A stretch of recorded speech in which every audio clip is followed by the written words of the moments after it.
Today I want to show you how I made these bridge abutments. They could be any kind of stonework that you need. I happen to need bridge abutments, so I also made a retaining wall like this, all with the same methods, which I will demonstrate for you. What I started with is a stencil used in crafting.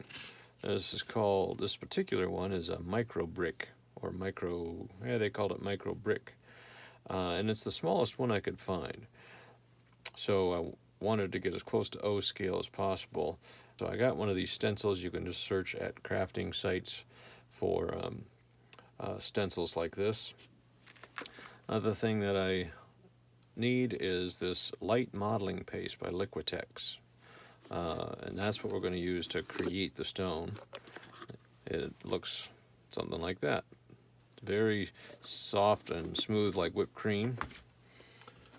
And I used a putty knife and then a drywall mudding trowel that helps for spreading the paste. So what I did was took some pink insulation foam used in home construction, cut out a couple pieces, glued them together because I wanted it extra thick, but you can make them any shape you want, of course.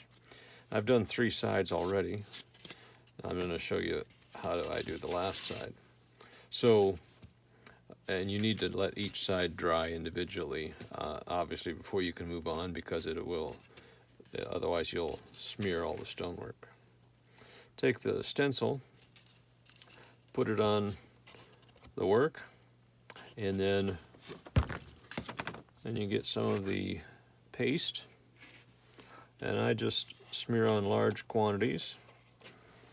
Doesn't matter because almost none of this will go to waste, and it needs to be kind of thick to be sure it gets in every part of the stencil.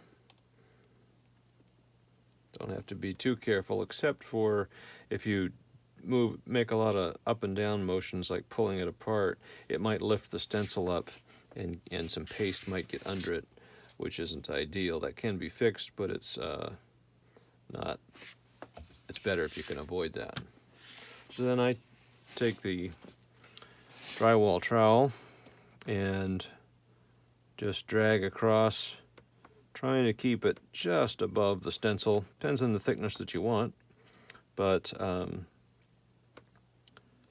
you can drag it across even and just wipe off the excess like that to save it, and then pull up the stencil. And there you've got your stonework. Now, at the edges, this is kind of going to happen, so I can just take those and wipe them off like that.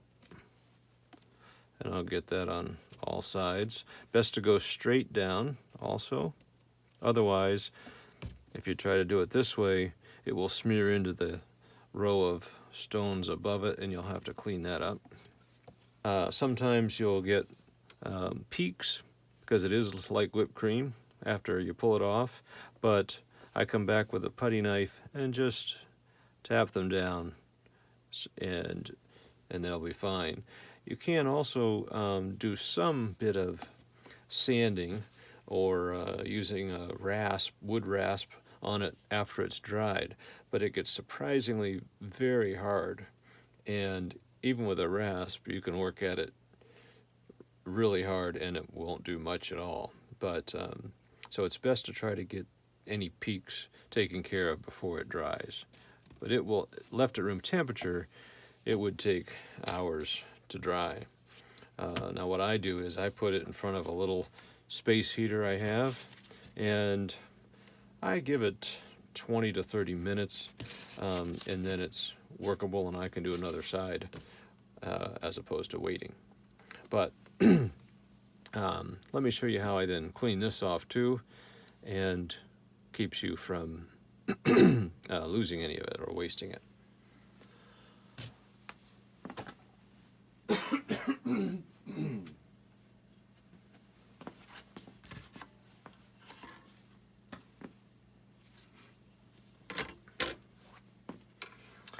Okay, then after this is dried, you can again paint it however you like.